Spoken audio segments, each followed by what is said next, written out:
صباح الخير. ايه الشمس دي؟ هو الشتا خلص؟ هو بجد الشتا خلص؟ ده معناها اني محتاجة ساملوك، محتاجة غسول، محتاجة برايمر، محتاجة كمان حاجات للتصبغات. انا كده محتاجة مليون حاجة بجد. انا فصل الصيف ده بالنسبة لي بشتري كريمات وحاجات بس. هدخل كده اتفرج على اسعار واشوف ايه بكام.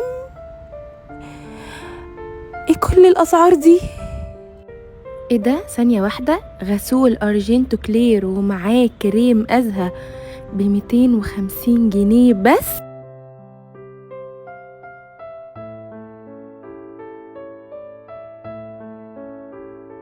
تعالي اقولك ازاي بتستخدميه. بتحطي نقطة صغيرة جدا وبعد كده بتعملي بيها وشك، ولازم يكون وشك مبلول قبليها. اهم 3 حاجات فيه ان هو بينظم افرازات الدهون في البشرة عشان فيه ريتينول. تاني حاجة هو بيحمي من البكتيريا عشان فيه زيت شجرة الشاي.